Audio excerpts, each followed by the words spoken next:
안녕하세요, 텃밭인입니다. 텃밭인 책이 나왔어요.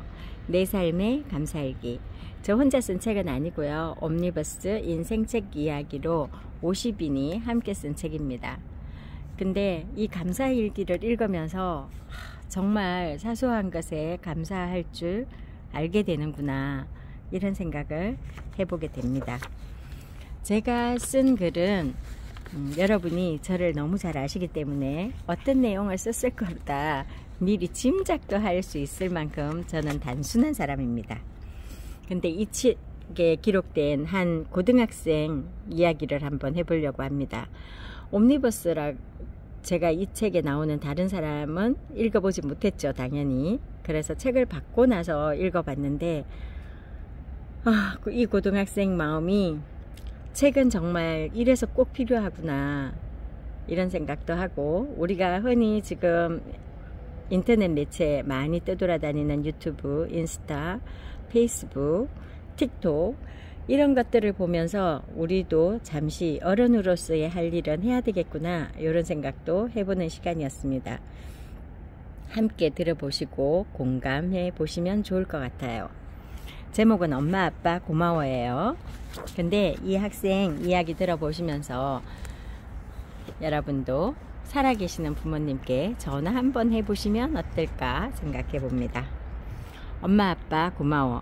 하루에 적어도 한 번 이상은 엄마랑 싸우던 시절이 있었다. 지금 생각해보면 별것도 아닌 게임, 툴툴거리는 말투, 세대 차이 같은 문제들로 소리 지르며 문 밖까지 나가곤 했다.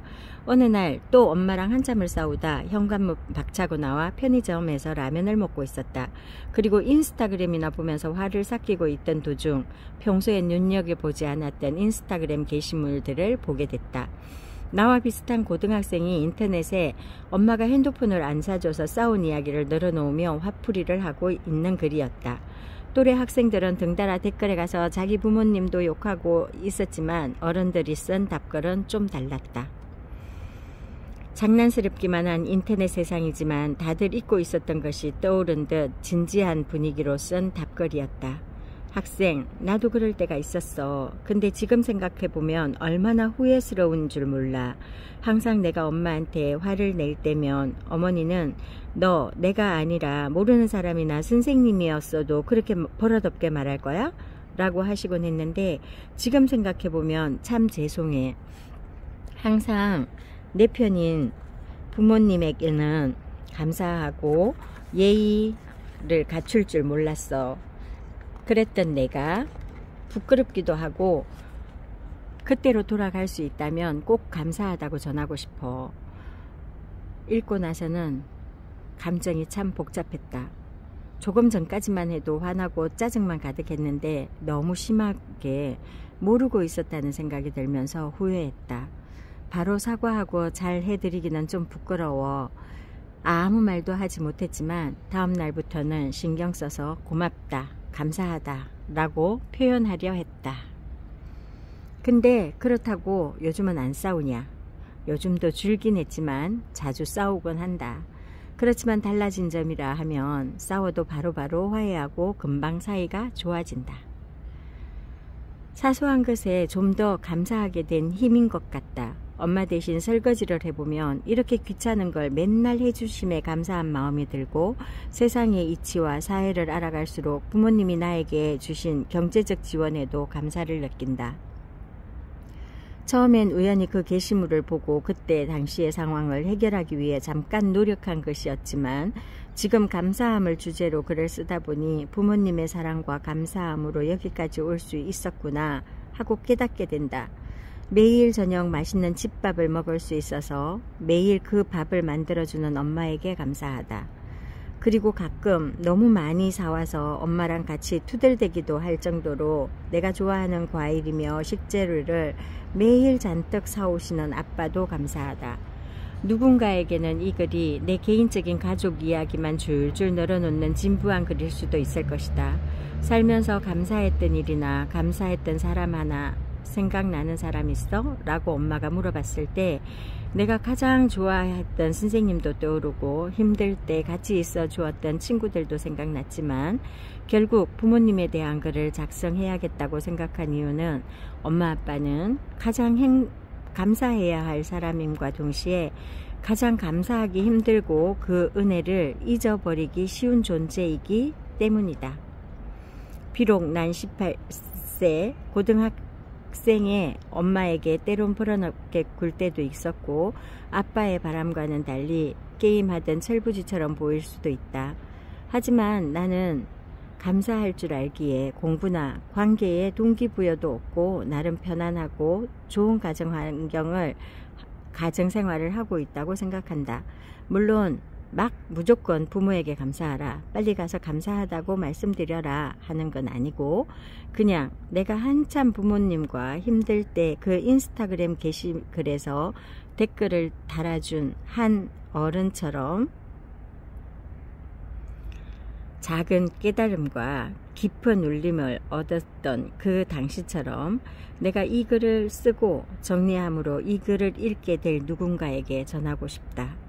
나이가 몇이고 부모님이 별거하셨던 살아계시든 아니든 내가 그 글을 처음 보고 생각이 긍정적인 방향으로 바뀐 것처럼 이 글을 읽는 누구는 조금이나마 부모님께 감사함을 느껴보았으면 하는 바람이다.